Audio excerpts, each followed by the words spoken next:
What's up, guys? Episode 47 and welcome to Watch for the Plus. Grab more content coming your way. As you can tell, my voice is a little bit deeper, so it's the morning time and yada yada yada. And did I spend the whole entire my morning watching hentai to make this video? Yes, I did. Let's move on from that. So today we're reviewing a show called Kigurumi Sentai Kiltian, and it was made in 1998. And it's a comedy show with a veil of like pseudo science fiction aspects into it. When I say that, I mean there are like mecha suits and smaller mecha suits that fight other mecha suits, and bing bang boom, hilarity ensues. Now, the entire premise of this show is the main villain, Kyomoto, has found his old lab mate at his college that they didn't mention exactly. Let's just call it Vale University. And the reason why he wanted to find his old colleague at Vale University named Aya was because they, combined with her boyfriend at the time, Ruii, were a trio meant for magnitudes of success in the scientific field has yet to be seen. They were inventing like massive amounts of shit. My man, they were inventing mecha suits before people even knew NG was a thing. Like they were that shit, right? When they graduated, just moved on, and Kyomoto, instead of like finishing a degree, he just went on to become a supervillain like Frieza, wanted to overrule and overlord the entire galaxy potentially. He now has a warping, dimension shifting, bending entire battleship that he can just teleport to anywhere at will. I guess he did succeed in one aspect. He's come to Earth to get Aya, and instead of Aya going with him to, destroy the world, because if they were combined their efforts, they would do that, she uses her daughters, Sarasa and Mayura, to fight him back. Now, of course, I have to introduce you to the daughters, right? The two daughters, the red-haired and blue-haired one, they both have a crush on Kageyama. Now, why is this relevant at all? Why am I bringing up two daughters having a crush, even though I just talked about a super tyrannical villain that's coming to smash your Earth because he wants a science partner back like old times? Well, because the way those two daughters fight are in mecha suits that amplify and magnify any of their senses whatsoever, so they can basically control with their brainwaves. However, it flips back whenever they get like touched on the arm or other lecherous places, then they feel that multiplied in the suit and they can become paralyzed in said manner.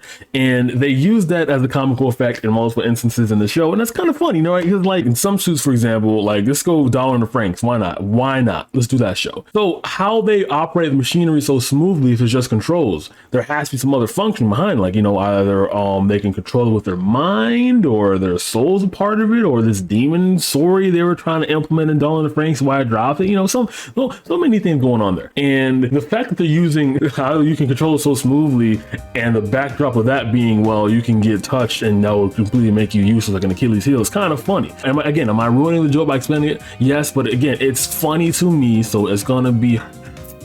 After they've been rendered useless, and after Kyomoto basically captured them both and was about to have Aya on his team to hold her hostage so then he can continuously rule the world within a month's time, according to Aya's guesstimation, because they're a dynamic duo if they put their minds together. Guess what, man? This man, Kyomoto's incompetent ass, put solar panels on his sewing machine mecha that actually was able to capture these two little cat flurballs. So you telling me if he just had enough foresight to put a regular power supply into his robot instead of being eco-friendly, he would have had control of the world within a month. He would have had control of Japan in a month and the world in 3 years. Like that's crazy. That's a punch-off in itself, He's like, I know what, next time I'm sorry, I'll get you next time, okay? And then he dips, and then Aya is looking at the daughters like, hey, y'all fucking suck, let's get to training. And her training for her daughters is basically simulating them having sex at the same time in the suits with the Kageyama student body president that they both are in love with. It is very weird because she has to watch them go at it in the suits the entire time to make sure they're fully functioning, because that's her whole job, to train them. And I get after that training, the twin sisters find out like they were lab partners, and like Kyomoto actually he wants to cult some bullshit, and he just left and became this super powerful god. However, another reason why he left was because he's insecure, right? And the main reason we know this is because whenever he tries to speak or say some shit, like, but then his voice cracks, he gets nervous, he starts sweating. Like, you can't be a dictator, you can't be a tyrannical overlord and be like, and have voice crack, bro. Come on. No, that doesn't cut it. Second time he comes back, we are shown more of his incompetence by his soldiers having heat strokes in his very cheaply made soldier's uniform. And when he brings Soul Machine back again, the girls aren't ready for it because, surprise, surprise, Kageyama was captured in the last episode. So remember when I said that the solar panels ran out on the big mecha sewing machine called Dora? Well, when that happened, Aya freed both Maya and Sarasa, but Kageyama is already in the machine, so it was like a bit too late to save him, and he was getting his soul sucked out of him by Kyomoto's androids, so he had an incentive to stay there. But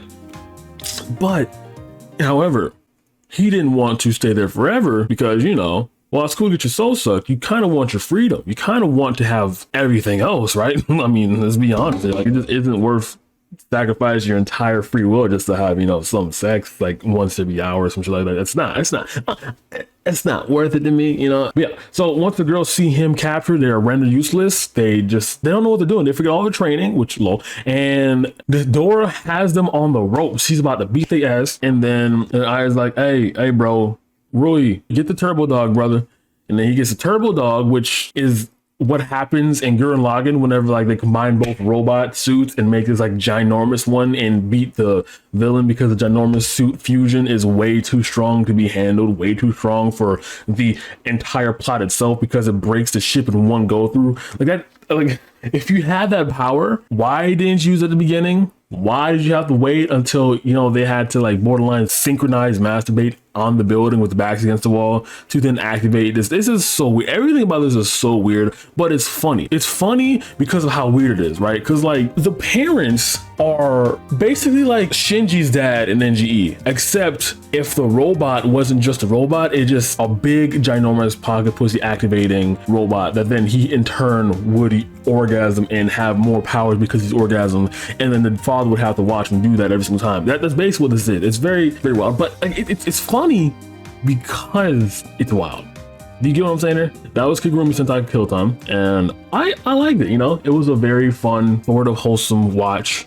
There was no violation whatsoever, other than him getting his soul sucked out of him. But whatever. All right, guys, I don't have an outro, but if I did, remember, because don't make for the video. Good night.